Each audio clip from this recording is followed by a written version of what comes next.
France national football team কাকে ছেড়ে কাকে বলবো?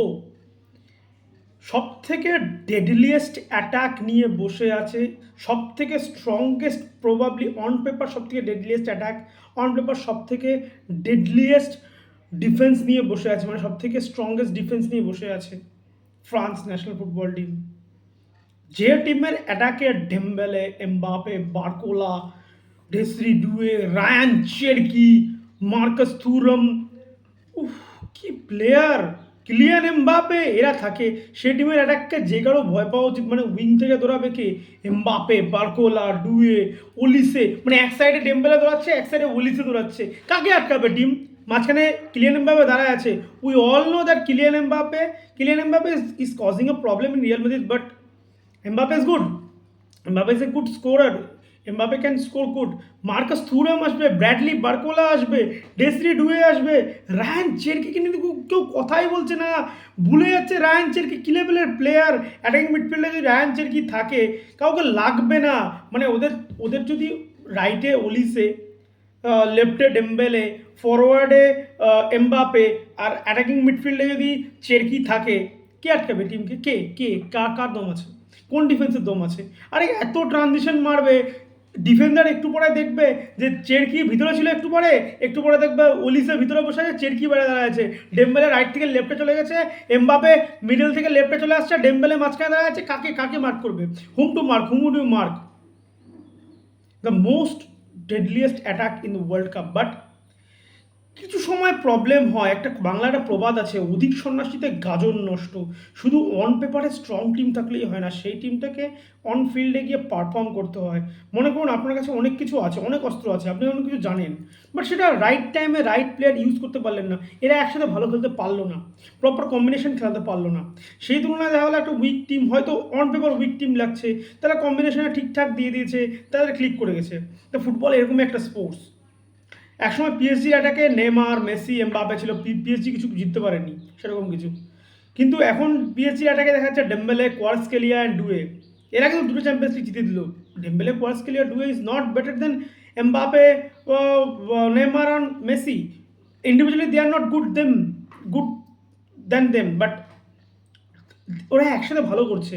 তো এই যে ফ্রান্সের অ্যাটাকিংটা on paper it's strong, Dembele আছে, এমবাপে আছে, এত স্ট্রাইক, এত গোল, রায়ান চেরকি আছে, বাট অন পেপার তারা কি, অন ফিল্ড তারা কি করবে সেটা হচ্ছে দেখার বিষয় হবে। মিডফিল্ড আগের বছর ফ্রান্স 2018-তে চ্যাম্পিয়ন হয়েছিল। ফ্রান্সের মিডফিল্ডের এমভিপি ছিল পল পোগবা অ্যান্ড এঙ্গালো কন্টে।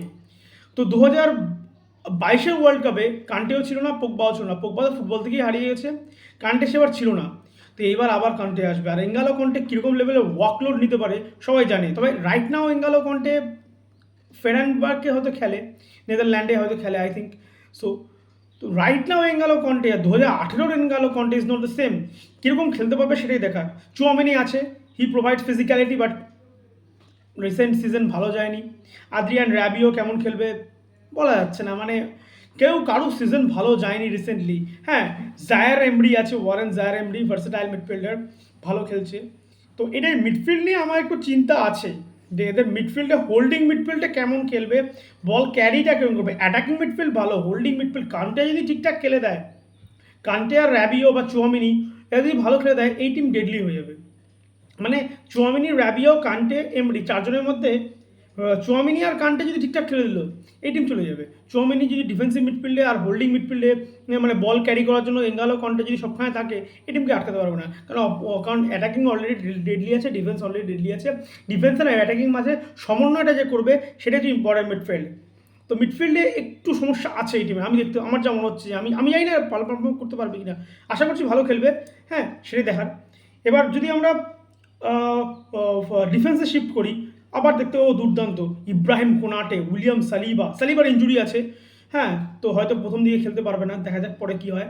উপমাকানো আছে, মালু গোস্ত আছে।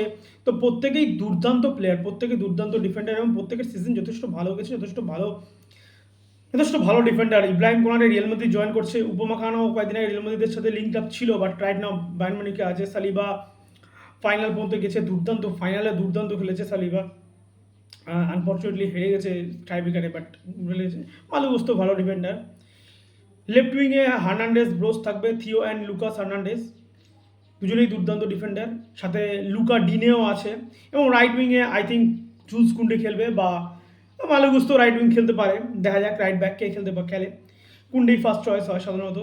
তো এটা হচ্ছে ফ্রান্স টিম। যদি ওভারঅল দেখি, যথেষ্ট স্ট্রং টিম, যথেষ্ট ব্যালেন্স টিম, মানে on paper they are pretty much lethal. And সবাই যা বলছে যে ওয়ার্ল্ড কাপের সবচেয়ে বড় দাবিদার ফ্রান্স, এবং আমি মনে করছি যে ওয়ার্ল্ড কাপে যদি টপ 3 দাবিদার কেউ থাকে, আমি আগের ভিডিওতে বলেছি আর্জেন্টিনা, তারপরে ভিডিওতে বলেছি স্পেন, তিনজনকে চ্যাম্পিয়নের দাবিদার বলছি। তবে আজকে ফ্রান্সকেও বলছি চ্যাম্পিয়নের দাবিদার। সবাই তো আর চ্যাম্পিয়নের দাবিদার হতে পারে না। তবে এই তিনটে টিমকে আমি মনে করি যে এই তিনটে টিম সেমিফাইনালে উঠবেই, এবং এই তিনটে টিম চ্যাম্পিয়নের বড়সড় দাবিদার, মানে টপ 3-তে এরা থাকবে চ্যাম্পিয়ন টিমের মধ্যে। তো আরও যারা টিম আছে তাদেরকে নিয়ে আমি আলোচনা করব, আমি কে কীরকমভাবে আসছে, কে কী করছে সেটা নিয়ে আলোচনা করব। তো এই তিনটে টিম ভালো খেলবে, সেটা একটা সবারই একটা আশা আছে। তো ফ্রান্সের মেন প্রবলেম যে স্টার পাওয়ার। অনেকেই বলে ডিক্টেটার এমবাপে ডিক্টেটার এমবাপে যদি হবে না, dictator Mbappe is not the solution. Mbappe with striker ভালো হবে না। 2018-তে অলিভিয়ার জিরু ছিল, চিকেন ডিনার উইদাউট এনি কিল চ্যাম্পিয়ন করেছিল, মানে কোনো গোল করেনি সেবার। আমার আমার মনে আছে কোনো গোল করেনি সেবার লিটারেলি। এমবাপে তখন রাইট উইং খেলতো। হ্যাঁ, 18 বছরের এমবাপে সবাইকে চমক দিয়েছিল। তো লাস্ট ইয়ারেও এমবাপে ওয়ার্ল্ড কাপ যথেষ্ট ভালো করেছে, ফাইনালে হ্যাট্রিক মেরেছিল। তো এবছর সেটাই দেখার থাকবে এমবাপে অ্যাজ এ স্ট্রাইকার কী করতে পারে। রিয়াল মাদ্রিদের হয়ে অ্যাজ এ স্ট্রাইকার গোল করেছে, বাট ঝামেলাও হয়েছে অনেকটা, যথেষ্ট ঝামেলা হয়েছে। যে এমবাপে বারবার স্ট্রাইকে বক্স থেকে ড্রপ করে যাচ্ছিল, বক্স থেকে পিছনে এগিয়ে করেছিল, বক্সেও এমবাপেকে সময় পাওয়া যাচ্ছিল না, এমবাপে মাঝে মাঝে লেফট উইংয়ে শিফট করে যাচ্ছিল। হ্যাঁ, সেটা একটা প্রবলেম আছে, বাট দেখা যাক এমবাপে কীভাবে শর্ট আউট করে ব্যাপারটা, দিদিয়ের দেশন কীভাবে শর্ট আউট করে সেটাই দেখার হবে। তো ফ্রান্সের যা গ্রুপ আছে, ওরা নেক্সট রাউন্ড তো কোয়ালিফাই করে যাবেই উইদাউট নো ডাউট। তো সেটাই এখন দেখার হবে, দেখা যাক ফ্রান্স কী করে। আমি তো আছি ভিডিও বানানোর জন্য, চলবে।